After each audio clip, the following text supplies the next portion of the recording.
spent a year doing little else than playing World of Warcraft. And that his behavior while shooting teenagers at Utøya, wearing his homemade uniform with medals purchased on eBay and that sort of thing, resembled that of an avatar in a computer game. Like the previous blame instruction, the solution here seems to be largely technical, namely banning or getting rid of, in one way or the other, these violent computer games. We now have 4 competing blaming structures, one which individualized the entire attack, two. One which saw the Prime Minister as a lightning rod, one which saw the cause in a general feature of contemporary mass culture, and finally one that blamed the success of the attack on inadequacies in the police force. The fact that Breivik was actually motivated by hatred of Muslims and multiculturalists and social democrats, and his targeting of the future leaders of the Labour Party in Norway was not made relevant at all for any of these stories of blame. Which surprised me. I think many others would have been surprised, by this sort of total lack of attention to the political content of what he was doing. Now, the 2 remaining blaming structures that I'm going to describe very briefly, they both attributed the terrorist attack to political causes, but were based on opposing worldviews and accordingly contrasting analysis.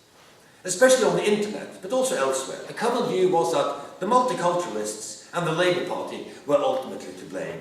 Had the political elite of the country not opened its doors for mass immigration from Muslim countries, this would never have happened, they said. Some expressed agreement with Breivik's analysis, but not with his methods.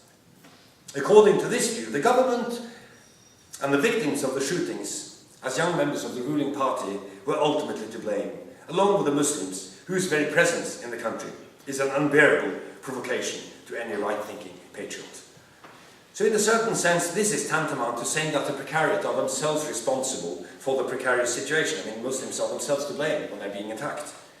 Or, in Mary Douglas's terminology, the victim has sinned, offended the God, etc., and is therefore responsible for his or her own downfall. Yet, at the same time, you can see the reasoning behind this analysis, which is a perfectly, I wouldn't say perfectly sound, but it's a sociological analysis. It places the cause of the terrorist attack on social tensions and conflicts in society. Sociologically far more correct than those which blame the entire attack on Breivik's childhood. And it is a fact, let me just mention that in passing, that the number of immigrants in Norway, first and second generation, that's how they count them in the Central Bureau of Statistics, has grown from 200,000 in 1995 to nearly 700,000 in 2012. So it's a steep curve. Norway has become an immigrant magnet, largely because of its thriving economy. The final blaming structure identified anti-jihadism and the purity-seeking ethnic nationalism as the underlying causes of the terrorist attack. And I may go into this during discussion, maybe I'll skip it now because I see that I'm running out of time, but it is well known that Breivik had found his emotional energy and his sense of moral support on the internet among paranoid and sometimes conspiratorial anti-jihadist groups who were convinced that there was a secret conspiracy involving European governments and Arabs to bring Muslims into the country or into the continent in exchange for oil and other things. And one of the international websites which are representative of this Eurabia line of thought is one called Gates of Vienna, appropriately called Gates of Vienna, referring to the decisive battle outside of Vienna in 1683, when the Ottoman expansion into Europe was halted. So in other words, they dream of, the title of Breivik's manifesto is 2083. So he explicitly refers, to the 400th anniversary, believing that people are not going to understand the necessity of what I did now, but in 2083 they will. So there's a prophetic kind of dimension to this. So we have 2 sociological analyses of structures of blaming and 4 non-sociological, which individualize it or turn it into a technical issue. What these 2 blaming structures have in common is the conviction that a terrorist attack was ultimately caused by a simmering conflict in society between a cosmopolitan, or you could say multiculturalist elite on the one hand, and the patriotic or nationalistic opposition. Now the terms elite and masses is a bit strange in this context, because if you look at voting figures, it is quite clear that the vast majority of the population belongs to the elite. You know, the vast majority belongs to the elite because they vote for parties which accept this kind of openness, according to which, in fact, you get an influx of immigrants who are also needed in the economy and so on. But seen together, these two opposing, but also complementary narratives and structures of blaming suggest the existence of a deep ideological divide in Norwegian society. And what lies at the core of this is not blame but trust. In the weeks immediately following the terrorist attack, the international press strongly emphasized the informality and the openness of Norwegian society, where trust in both people and institutions had been very high for generations. And we got evidence of that yesterday on one of those charts, you know, that Kate Pickett showed us, where Norway was almost on top, you know, regarding trust, okay, in societies. So they now asked whether Norwegians would become less trusting of both each other and of abstract institutions, and that something else, whether something else might happen again, unless one took steps to prevent it. The only problem was that although the domestic concern about the loss of trust was and is widespread following the terrorist attack, there's no general agreement regarding its causes, effects, and possible remedies. There is a concern with trust, but there's no agreement even about the description of the situation, and far less of what kind of medicine or what kind of solutions we should find. For who or what should be blamed for the loss of trust? Was it the inefficiency of the police, the unchecked rise of right-wing xenophobic movements, the gullibility of multiculturalist politicians, or even the prevalence of online computer games? Accordingly, there has been no general agreement concerning the appropriate course of action necessary to establish this kind of generalized trust for which the Scandinavian societies are so famous. I skipped a bit on trust. I think we should have time for discussion, right? So I skipped a bit on trust. I mean, I had something to say about trust, and we could again raise the question of the relationship between trust and homogeneity. Quite clearly, these two sociological, I call them two sociological structures of blaming. One of them blaming the responsibility of the elites in allowing minorities into the country, the other blaming the rise of right-wing xenophobia among people who don't really know which century they're living in. And they both relate to trust, and they're somehow complementary because they relate to the same kind of ideological divide in Norwegian society. One of them would say that the good society is an open society. The other would say that it's time that we close off, that we pull up the ladder, and that we make sure to strengthen trust among ourselves, because if we allow foreigners into the country, it's going to reduce the level of trust, and that is going to lead to reactions from concerned citizens again. There were some attempts in the months following the terrorist attack from some of those people who were against immigrants, okay, who wrote in the newspapers saying that unless you allow us to write in the newspaper as often as we want and to tell the truth about Islam and Muslims, this kind of thing is going to happen again. So this was an attempt to blackmail the mainstream press. So to sum up, or to end, and to begin a conversation, which of course is not ending with a Q&A here, but a reflection on structures of blaming, trust, and the underlying political conflicts in many of our societies, which is often underestimated because even social scientists often tend to write off right-wing xenophobic movements in a very dismissive way, not taking them seriously as representing an ontology or a cosmology or a worldview or a world of experience that should be studied on a par with everything else. What these blaming structures share is a recognition that underlying societal conflicts are the cause of crisis, rather than evil or incompetent individuals, inefficient institutions, or surface phenomena such as computer games. So when faced with a crisis, people will typically ask, as I said at the beginning, who is to blame and what they can do.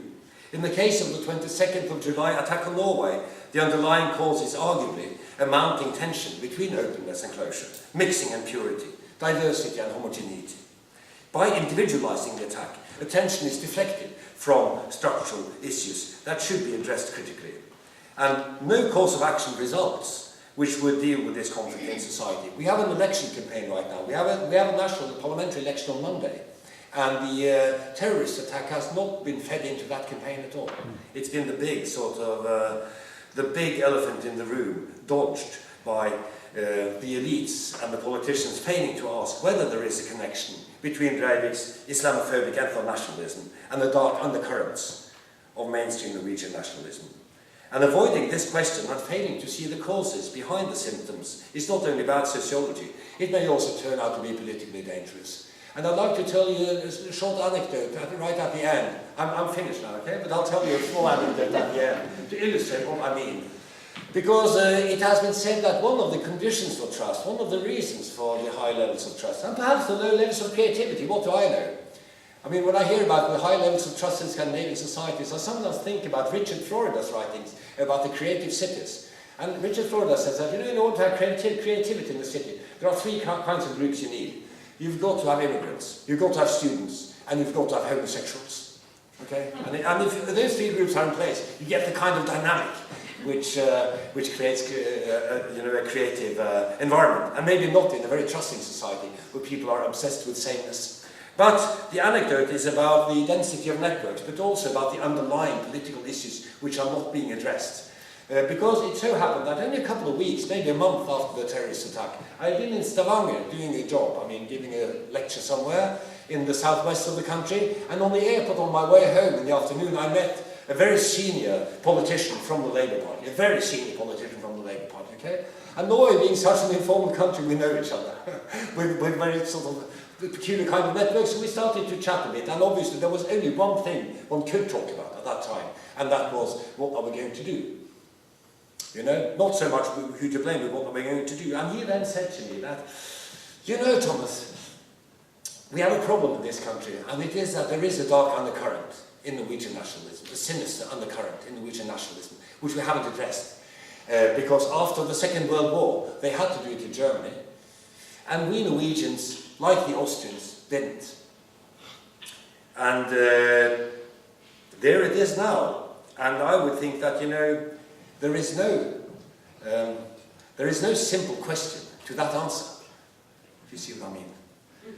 So on that note, I thank you for your attention, and we'll have a bit of disagreement about that.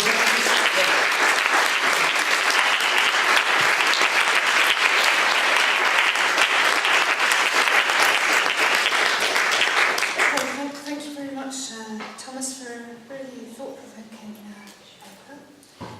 We've got about 10 minutes for questions, Susan? Yeah, that's okay, 10 minutes. So, who'd like to kick off? Would you like to say your name? I'm Doug Holmes from the State University of New York. Thomas, I've been interested in these questions for a very long time. And as I was listening to you talk, I was reminded of a meltdown I had right here a number of years ago at a conference that was held about attacks on gypsies. And it was the Organization for Security and Cooperation in Europe that had an emergency meeting about it. And again, I've been very concerned about these questions, but I had this meltdown, and I thought at the time it was aspirin, caffeine, and jet lag, and the defects of my character that caused it. But what really was at stake in it, I think, was something that's actually quite serious. And it had to do also with my going back and forth between extreme right in Europe and going back to my home in Texas. And I yelled at a German academic who was an extraordinarily good scholar on the extreme right in Germany. And I said, what you have to focus on is how multiculturalism is working in Germany. I never would have dreamed how successful multiculturalism is in many communities in Europe.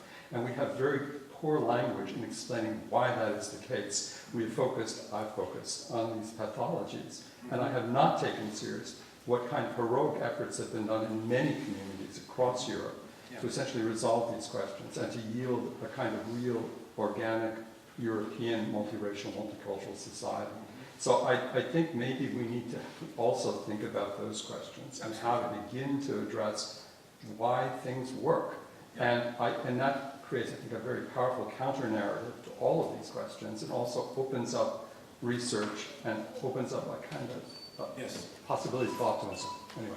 Yes, thanks very much, Doug. I think you're absolutely right. But what we're also seeing is that the narrative of national identities which was dominant in the 19th century and which had some very important progressive elements in the 19th century, because it was about vertical solidarity. And it said that, you know, the king actually has the same culture as his peasants and as workers. It was a very radical kind of ideology at the time. It no longer works. And it has been objectionable for a long time, and it's untenable at the beginning of the 21st century. And some of us believe that after the terrorist attack, it will become evident to everybody that dreams of ethnic purity are madness.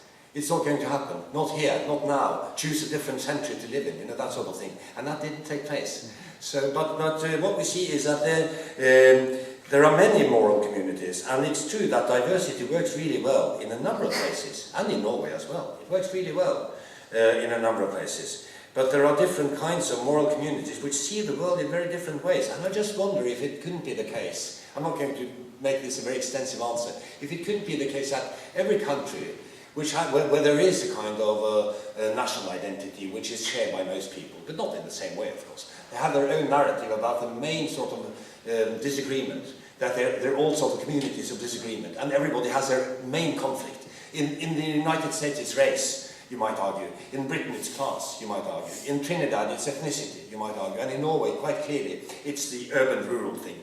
So there is a thing about urban Norway being associated with the Danes and with the Germans and with you know, a kind of aristocracy, okay? And rural Norway being la Norvège profonde, the real Norway. And this is fed into the debate about minorities and multiculturalism. So perhaps we get it, like in Britain to some extent. You know, we have a London discourse about diversity, which is not shared, you know, in the home counties or in, you know, in rural areas or in smaller towns. We get an Oslo discourse about identity and diversity, whereas in other parts of the country you see the world in a very different way, possibly. Yes. Thank you for the inspiring talk. I really enjoyed it. My name is Rosita Dimo from Humboldt University in Berlin, and I just have a brief question regarding your kind of theoretical conceptual approach. You said cosmological and sociological approach to blaming. I was wondering, why did you stay away from, you know, the psychoanalytic framework, because arguably it has provided very persuasive and kind of sustainable, you know, arguments. Thinking about, you know, everything that happened in Norway in terms of objects of desire or fantasy, you know, and I was wondering whether you kind of try to explain this through the prism of psychoanalysis.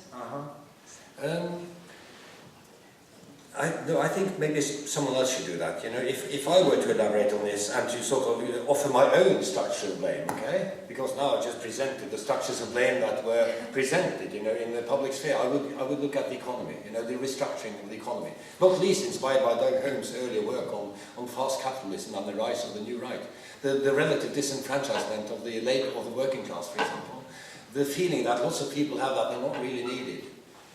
You know, and then you look at your Bengali neighbour who's doing really well, and you wonder, what's he doing here? Who brought him? Nobody asked me, etc. That sort of seething resentment that you see. And there's also something interesting to be said. Maybe I then would come closer to your concerns about masculinity in Scandinavia, not least in Sweden. You know, Breivik, and many of these people, not all of them, many of them, they not only do they despise Muslims and hate multiculturalists and social democrats, they also have a difficult kind of relationship with women. Okay, and he's no exception. Yeah. And in any case, wasn't the psychoanalytic explanation quite dominant? It was. I mean, at least, yeah, psychiatric. Yes. I mean, it's yes, his childhood, authoritarian father, doting mother. And overprotective and so on. So, yeah. Were there any other questions? Yeah.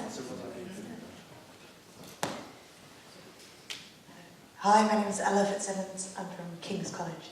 I actually just had a quick question about a clarifying point you made about Swedes blaming themselves for the economic crash in the early 1990s. And as someone who is Swedish, I was surprised to hear you not link that with the rise of far-right parties like Ny Demokrati and the attacks on mosques outside Gothenburg and the very, very aggressive anti-Muslim rhetoric in the public sphere that became socially acceptable then and that we're still seeing very aggressive echoes of right now with the Sverigedemokraterna. Yes, good question. I mean, I think I managed to sort of place in the footnote or a bracket while I was talking that Sweden has changed a bit since the early 1990s.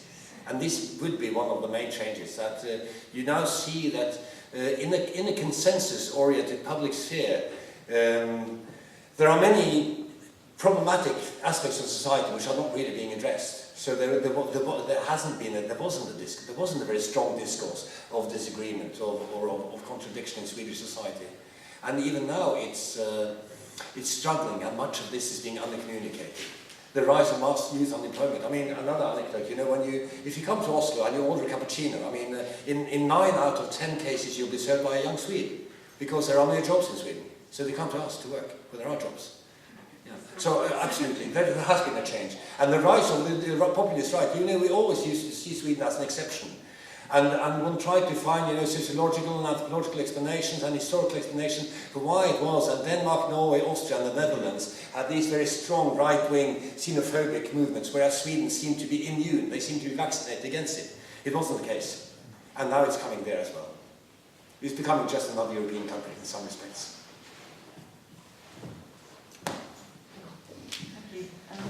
Simone. I wanted to just draw out a little bit on the question of homogeneity and what kind of homogeneity is being imagined. In particular, because one of the things that's been on my mind for a while is that everybody seems to have completely forgotten the idea of the international. We talk about multiculturalism, but we don't talk about the international. And particularly in a country that's been dominated by such left-wing politics for much of the last century, certainly. It's curious how that's completely disappeared. Yes. Well, you're the expert, and you've got another couple of experts next to you. I mean, I don't know anything about Norway, so I mean, you should tell us that. No, I mean, seriously, Simone. Yes, well, this is also, I think, a response to overheating, to accelerated change. The very strong feeling that you have in a country like Norway, certainly if you belong to the majority, but even also, I mean, including many people who belong to minorities, is that there's lots of trouble everywhere, but we're in the eye of the hurricane here.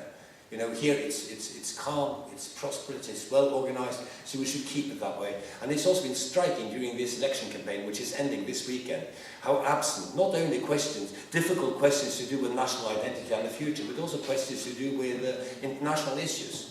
The crisis in southern Europe, our international responsibilities towards the global south and so on, have been virtually absent from the election campaign. And it's a very odd country to be in these days, because everywhere else people are discussing cuts, budget cuts, where to save money. Whereas Norway, the only debate is about who should get more. Who deserves more.